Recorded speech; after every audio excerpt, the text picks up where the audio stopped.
ఈ శ్రావణ మాసంలో ఏదైనా ఒక రోజు మీ వీలు చూసుకొని చిన్న పరిహారం చేయండి. ఈ పరిహారం దేనికోసం అంటే భరించలేని కష్టాల్లో ఉన్నప్పుడు ఈ ఒక్క చిన్న పరిహారం చేయండి. మీరు ఊహించని చక్కటి ఫలితాన్ని పొందుతారు. ఎవరికైనా సరే ఒక్కొక్కసారి అనేక రకాల సమస్యలు, కష్టాలు ఒక్కసారే చుట్టుముడుతూ ఉంటాయండి. వాటిని దాటుకొని రావటం కోసం చాలా కష్టపడుతూ ఉంటారు. అలాంటి వారికి ఇది ఒక దివ్యమైన పరిహారం అని మీరే చేశాక దాని ఫలితం చూసి ఆశ్చర్యపోతారు. అంతటి చక్కటి పరిహారం ఇది. ఇది చేయటం వల్ల మన కష్టాలు మాత్రమే పోగొట్టుకోకుండా ధన సంపాదన కూడా బాగా పెంచుకోవచ్చు. అవునండి, ఈ విధంగా చేయటం వల్ల విపరీతంగా ధనం కూడా లభిస్తుంది. ఈ పరిహారం కూడా పెద్ద ఖర్చుతో చేసేది కాదండి. చాలా తక్కువ ఖర్చుతో చేయొచ్చు. కేవలం మీరు పూర్తి నమ్మకంతో చేయండి చాలు. ఊహించని అద్భుతమైన రిజల్ట్ను మీరే చూస్తారు. ఇది చేయటం వల్ల ఆర్థిక ఇబ్బందులు కూడా మీ దగ్గరికి రావు. మీరు అతి విలాసవంతమైన ప్రశాంతమైన జీవితాన్ని గడుపుతారు. చాలామంది అంటుంటారు గదండీ! ఇదివరకు బాగానే ఉండేది. ఒక్కసారి అర్థం గాకుండా ఇన్ని రకాల భరించలేని కష్టాలు మాకే ఎందుకొస్తున్నాయో. ఒకటి వదిలితే ఒకటి. భరించలేని ఇబ్బందులు. కొన్నిసార్లయితే ఇంకా జీవితంలో సుఖంగా ఉండమా? ఈ కష్టాలు, ఇబ్బందులే ఉంటాయా? అని బాధపడుతూ ఉంటారు. అలాంటి వారి కోసమే ఈ అద్భుతమైన పరిహారం. కేవలం ఈ 3 ఉపయోగించి మీరు మీ చుట్టూ ఉన్న కష్టాలని, ఇబ్బందుల్ని తరిమి కొట్టవచ్చండి. మీరు ఊహించని అద్భుతమైన జీవితం మీకు వస్తుంది.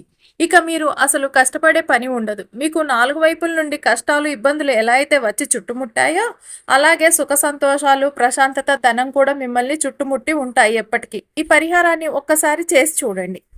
మీకే తెలుస్తుంది. ఈ శ్రావణ మాసంలో చేయొచ్చు. ఎందుకంటే శ్రావణ మాసం ప్రత్యేక మాసంగా చెప్పుకోవచ్చు. ప్రతిరోజు దేనికదే ప్రత్యేకంగా ఉంటుంది. ప్రత్యేకమైన పూజలు చేస్తుంటారు కాబట్టి. ఒకవేళ మీరు ఈ మాసంలో చేయటం కుదరకపోతే మిగతా మాసాల్లో ఏదో ఒక మంచి రోజు చూసి తప్పకుండా చెయ్యండి. రిజల్ట్ చూసి మీరే ఆశ్చర్యపోతారు. అంత పవర్ఫుల్ పరిహారం అండి ఇది. ఇది చేయటం వల్ల భరించలేని కష్టనష్టాల నుండి మీరు చాలా ఈజీగా బయటపడొచ్చని పండితులు చెప్తున్నారు. చాలామంది వారి కష్టాల నుంచి బయటపడటానికి ఎన్నో పరిహారాలు చేసి ఉండవచ్చు. కానీ ఈ చక్కటి పరిహారం ద్వారా జీవితంలో ఎంత పెద్ద కష్టాన్నైనా చాలా సులువుగా ఏ ఇబ్బంది లేకుండా బయటపడవచ్చని శాస్త్రాలు కూడా చెప్తున్నాయి. ఇది చేయటం వల్ల ఎటు చూసినా ధన ప్రవాహమే. మీకు విపరీతంగా ధనం సమకూరుతుంది. ధనం ఒక్కటే కాదండి, ఏ పని చేసినా అందులో మీరు కోరుకున్న ఫలితాన్ని చాలా ఆటోమేటిక్గా అందుకుంటారు. అంతేకాదు, శ్రావణ మాసం అంటే శివయ్యకి చాలా ఇష్టమట. కాబట్టి ఇప్పుడు మనం చేయబోయే పరిహారం కూడా శివయ్యకి సంబంధించింది. అందుకనే ఈ పరిహారాన్ని ఇప్పుడు చేస్తే శివయ్య అనుగ్రహం తప్పకుండా ఉంటుందని శాస్త్రాలు చెప్తున్నాయి. మీరు ఒక్కసారి ఈ విధంగా చేస్తే కోట్ల సంపాదన మీ సొంతం అవుతుంది. మీరే ఆశ్చర్యపోతారట ఈ అద్భుతమైన రిజల్ట్ చూసి. ఈ పూజా విధానం సరిగ్గా చేస్తే చక్కటి ఫలితాన్ని అందుకుంటారు. కాబట్టి వీడియోని ఎక్కడా తిప్పి చూడొద్దండి. మొత్తం చూస్తే గానీ చక్కగా అర్థమవుతుంది. ఎన్ని కష్టాలు ఉన్నా సరే ఇది చేయటంతో మీ కష్టాలన్నీ పటాపంచలు అవుతాయని, గొప్ప జీవితం మీ సొంతం అవుతుందని, ఒక్కొక్కసారి ఉన్నట్టుండి మనం గమనించే అంతలో రకరకాల కష్టాలు చుట్టుముడతాయి. దాంతో ఏం చేయాలో తెలియక నానా అవస్థలు పడుతూ ఉంటాం. అలాంటప్పుడు కేవలం 3 రోజుల్లో ఇలాంటి ఇబ్బందులను పరిహారం చేసి ఈ కష్టాలన్నిటి నుంచి చాలా సులువుగా బయటకు రావచ్చట. పూర్వం కంటే ఎక్కువ ధనవంతులు కూడా కావచ్చట ఈ పరిహారం చేశాక. ఎవరైనా సరే ఏ కష్టాలు లేకుండా ప్రశాంతంగా, సుఖంగా, అష్టైశ్వర్యాలతో ఉండాలనే కోరుకుంటారు కదండి. ఈ పరిహారంతో మనం కోరుకున్న జీవితం మనకు లభిస్తుందన్నమాట. అంతేకాదు, మీరు ఊహించని విధంగా అన్ని పనులు మీకు అంటే ఇన్ని రోజులు ఏ పనులైతే కాకుండా నష్టపోయారో, ఇబ్బంది పడ్డారో ఆ పనులన్నీ చకచక వాటంతట అవే చాలా సులువుగా అయిపోతాయట అని పండితులు చెప్తున్నారు. అవే కాకుండా మీకు ఇంకా చాలా మంచి మంచి సంపాదన మార్గాలు కూడా దొరుకుతాయట. దానితో మీ లైఫ్ మొత్తం మారిపోతుందంట. మీరు అనుకున్న దానికంటే మీ రేంజ్ చాలా ఎక్కువగా మారిపోతుందట. ఈ పరిహారం ఎలా చేయాలో ఇప్పుడు తెలుసుకుందాం.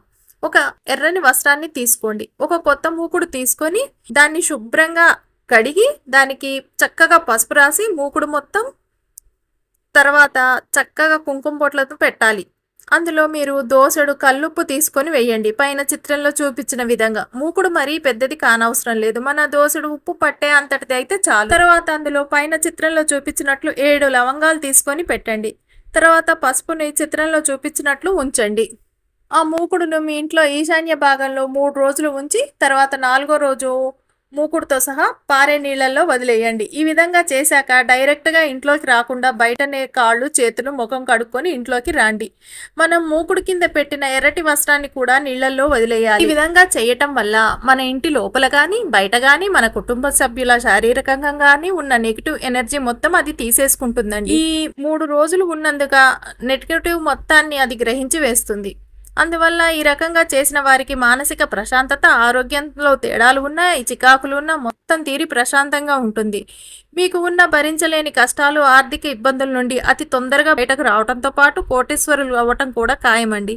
మీరు వీడియోను లైక్ చేయటం మర్చిపోకండి. అదేవిధంగా సబ్స్క్రైబ్ కూడా చేసుకోండి. ఇప్పటి వరకు సబ్స్క్రైబ్ చేసుకోకపోతే పక్కనే ఉన్న బెల్ ఐకాన్ని కూడా ప్రెస్ చేయండి. తెలిసిన వారందరికీ ఈ వీడియోని షేర్ చేయండి. Thank you.